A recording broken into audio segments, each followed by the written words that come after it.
All right, so today we're going to be taking a deep dive into Evil Core, Yeah, which, sounds like a pretty ominous name, right?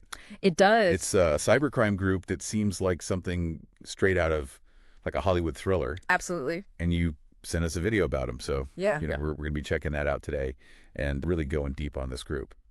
Yeah, I mean, they're really fascinating in terms of how they rose and how they've kind of stayed in the game and Wow. what that says not only about the cybersecurity landscape, but also just international law enforcement and how Yeah. all these things interact. Yeah, yeah. It's a really complicated story and definitely one that I think is going to, highlight a lot of issues that are Yeah, kind of bubbling under the surface for a lot of people. So absolutely. let's jump into it. So Let's get this story starts back in 2011 with a woman named Angela Casados in California Yeah. looking for work from home opportunities. Mm-hmm. And she stumbles upon this company called Western Co. Pretty normal sounding Totally normal. so far. Yeah, this is where Evil Core starts to employ a tactic that's unfortunately all too common, I think, in the cybercrime world. Okay. And that is recruiting what are known as money mules. Money mules. Yeah, so think of it this way. You're a criminal organization, right? Yeah. You have all this money coming in, Yeah. but you need a way to move it around Right. that doesn't raise red flags. Mm. And so you recruit individuals, often under false pretenses. Hey. They think that they're doing some sort of legitimate work, Oh. but actually they're laundering money. Wow. They're a crucial part of this much larger, Okay. criminal machine. So like Angela thinks she's found like a legitimate job, Exactly. but actually she's being used to move Right. funds that have been stolen. Precisely. And it really shows that these schemes can ensnare anyone, regardless of their technical expertise Yeah. or even just general awareness of cybercrime. That's unsettling. It is. So let's get a little bit more into like the tech side of how Yeah. they're actually pulling off these heists. Okay. The video mentions something called Dridex. Yeah, so Dridex was sort of their weapon of choice.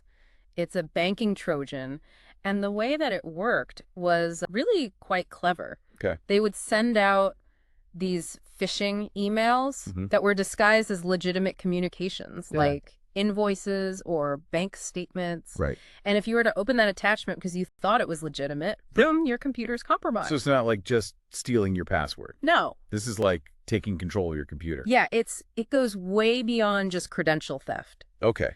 It would employ things like key logging, Yeah. so recording every single keystroke that you make. Wow.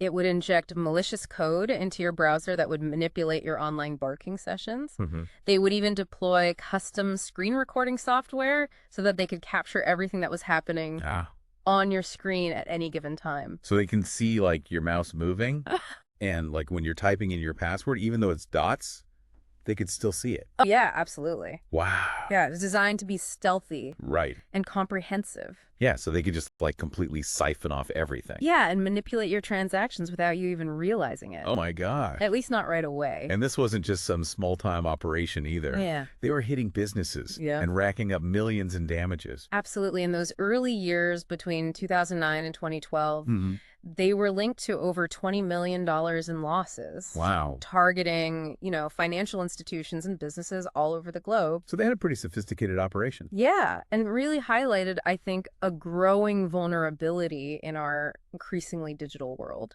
Yeah, and this kind of brings us to Brian Krebs, who is a cybersecurity journalist Mm-hmm. who had been tracking Evil Core's activities. Right.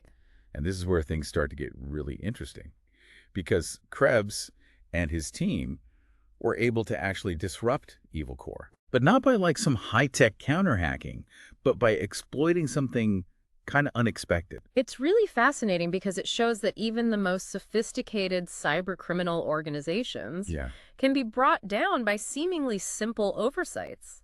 Right. And in Evil Core's case, it was their website infrastructure. So like their actual website. Yeah. Okay. They had invested heavily in developing this advanced malware like Dridex, Yeah. but their own websites were incredibly poorly designed and vulnerable. So wait, so they could steal millions of dollars from banks and businesses, but they couldn't build a decent website. That's exactly right. That's wild. But it underscores a really important point about cybercrime, and that is that it's ultimately about people. Right. And people make mistakes, even those who consider themselves tech wizards. Yeah, you're never going to be perfect. Right, and it was this oversight that provided an opening for Krebs and his team. So how did they exploit this weakness? Well, they infiltrated Evil Corp's websites, Ugh. essentially gaining access to their internal communications. Wow. So they were able to see, which businesses were being targeted, Mm. what methods they were using, what they were saying to each other. Oh, my God. It was an incredibly risky move, Yeah. but it allowed them to alert potential victims Wow. and disrupt those operations. That's like turning the tables. It is. Like completely. Yeah. So that must have been a huge blow to Evil Corp. It was. It forced them to go underground for a while. Right. And it illustrates the fact that even seemingly minor vulnerabilities can have a really significant impact in the cyber world. Wow. But this was far from the end of Evil Corp. Look. In fact, it was really just the beginning of a new chapter. Oh, boy. And one that would take them to even greater heights of sophistication and audacity. That does not sound good. Yeah, they didn't stay quiet for long. Okay. They actually resurfaced in 2014, and their comeback was anything but low-key. I mean, Yeah. they initiated this wave of attacks spanning 40 countries, impacting over 160 businesses. Wow. So they went global. Yeah, so they really upped their game. They did. So did they change up their methods at all, or were they still relying on Yeah. that Dridex? Dridex was still a key part of their arsenal, but there was a pretty big shift in terms of how they went about recruitment. Okay. So they actually started actively seeking out new talent on these underground hacking forums. Oh, what? And it was during this period that this mysterious figure operating under the alias Smilex emerged as like this prominent recruiter for Evil Corp. Smilex. It's a pretty creepy name for someone who's involved in It is. the kind of stuff. It is, and he was incredibly active on these forums, openly discussing Dridex, even posting recruitment ads Oh, wow. for what they called their New Age Hacking Corporation. It's like they wanted to get caught. I know, right? The brazenness is astonishing. Yeah. But it did yield results. They were able to recruit a number of very skilled hackers, which allowed them to really scale up their operations. Okay. However, this period of rapid expansion also led to a critical mistake. Yeah. A mistake that would eventually unravel their carefully constructed network. So I'm guessing this wasn't like leaving their passwords out. No. Or something. It was a careless slip-up, but a slip-up nonetheless. In one of their recruitment ads, Smilex, maybe out of haste or maybe just feeling invincible, Okay. included their personal Gmail address as a point of contact. Oh my gosh, that's a rookie mistake. Yeah. That could cost them millions of dollars. Yeah, I mean, it goes to show that even cyber criminals aren't immune to, Right. Human error. Yeah. But this proved to be a crucial turning point for law enforcement. Okay. Working with Google, they obtained the necessary warrants to access Smilex's Gmail account. Wow. So they're in. Yeah. What did they find? Well, they found a lot of things, but among them, they found communications with a hosting provider. That had actually warned Smilex about suspicious activity on their account. Wow. This email urged Smilex to remove malicious files and even provided the addresses of the websites where these files were hosted. So not only did Smilex get a warning, but like law enforcement was given a roadmap Exactly. to like take them down. Yeah, it's like they were handed this gift-wrapped opportunity. Oh my gosh, that's incredible. So investigators visited these websites, and at first they just found blank pages. Okay. But upon closer inspection, they discovered this cryptic code embedded within them. What was it? Well, it turned out to be the source code for the Dridex botnet and various components of the malware itself. Wow. So they had hit the jackpot. They were in. Yeah. Did this lead to any arrests? Not immediately, but the investigation took another big turn when they uncovered Smilex's login credentials for Jabber, which is this encrypted messaging platform that's popular among cybercriminals. Okay. And they found this in those emails. Wow. So Smilex was just making mistake after mistake? It seems that way. Wow.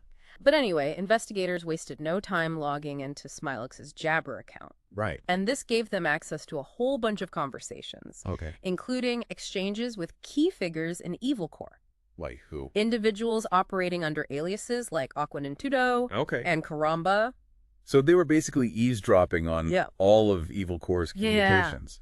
Yeah, and what they found was astonishing. What were they talking about? Well, they discussed their targets, obviously, their methods for laundering money, their strategies for evading detection. I mean, the level of detail was incredible, and it provided these invaluable insights into the inner workings of this really sophisticated criminal organization. So were they able to identify any of these individuals? Yes, they were.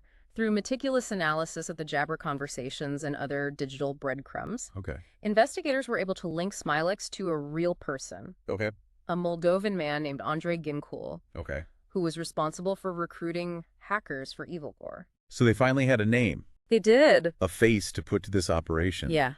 Did they catch him? They did. They monitored his communications, and they discovered that he was planning a trip to Cyprus. Okay. So working with Cypriot authorities, they apprehended him upon his arrival in the country. Wow. Talk about a vacation gone wrong. I know, right? So word of his arrest spread quickly, and Evil Corp went into damage control mode. I mean, they tried to erase their online presence, deleting accounts going dark. Right. They probably thought they could just disappear into the digital shadows. But they didn't realize how much law enforcement was already, like, in there. They underestimated how deeply law enforcement had infiltrated their network. Wow. And Ginkel, under pressure, began to cooperate with authorities. Boy, what did he say? What he revealed was a bombshell, one that would expose the true nature of Evil Corp and its connections to a very powerful entity. Yeah. Yeah, so Ginkel starts talking, and he basically gives them the missing piece of the puzzle. The FBI was able to definitively identify Evil Corp as a Russian organization. Okay. Led by Maxim Yakubets, who was the guy behind that Aqua alias. Right. And Igor Turashev, also known as Nintuto. So the masterminds behind this huge cybercrime operation were Russians. Yeah, and not just any Russians. Okay. The FBI also revealed that Yakubets was allegedly working for the FSB. Wait, hold on. So Evil Corp, this group that was stealing millions of dollars from banks and businesses around the world, was potentially working with the Russian government. That's right. And you can see how that really raised the stakes. Yeah. I mean, it suggests that Evil Corp wasn't just a criminal enterprise, Right. but it was potentially a tool of state-sponsored espionage. This is getting really scary. It is. So what happened after all this came out? Did they try to go after Yakubets and Turashev? They did. The FBI actually placed a $5 million bounty on Yakubets. Wow. Making him one of the most wanted cyber criminals in the world. Okay. But bringing him to justice has been really difficult. Yeah. I can imagine if he's working for the FSB, he's probably got some pretty good protection. Yeah, that's a major obstacle. And then there's another layer to all of this. Okay. Despite being exposed and sanctioned, many Evil Corp members continued to live these very lavish lifestyles, openly flaunting their wealth on social media. So they knew that they were being hunted by, like, law enforcement agencies all over the world? Yeah. But they still weren't, like, laying low or anything. No, and it really speaks to that complex relationship between hackers and the Russian government. Right. You know, within certain circles, Evil Corp is almost romanticized.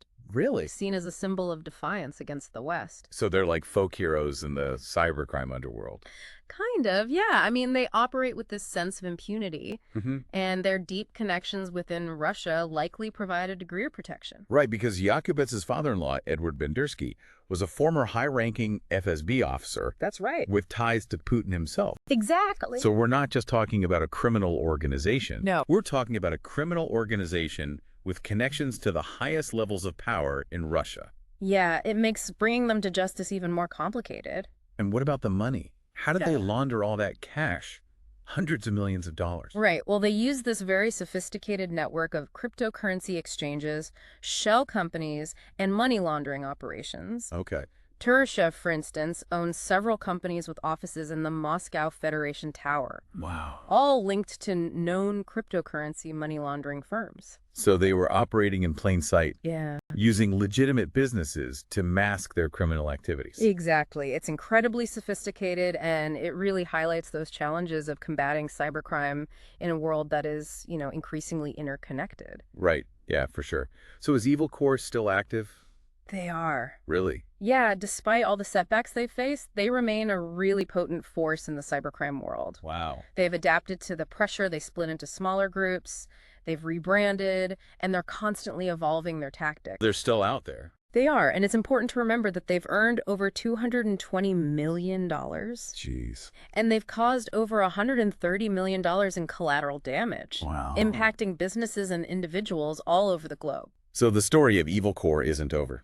No, it's really just another chapter in this much larger saga that is still unfolding. Wow. It's really incredible how this one group has been able to evade capture for so long. It is It's a chilling reminder of the scale and sophistication of modern cybercrime. Right. Those blurred lines between criminal enterprise and state-sponsored activity, Yeah. and the challenges of achieving justice in our increasingly digital world. Yeah, it's a story of intrigue, betrayal, audacious heists, Absolutely. all playing out on this global stage. Yeah, and it forces us to confront the darker side of our interconnected world and that growing threat posed by these cybercriminal organizations with potential ties to nation states. Absolutely. Well, this has been a really fascinating deep dive. It has. I'm kind of blown away by everything we've uncovered today. Yeah, it's a wild story, and I think it's one that we're going to be talking about for many years to come. Definitely. Thanks for joining us today. Thanks for having me.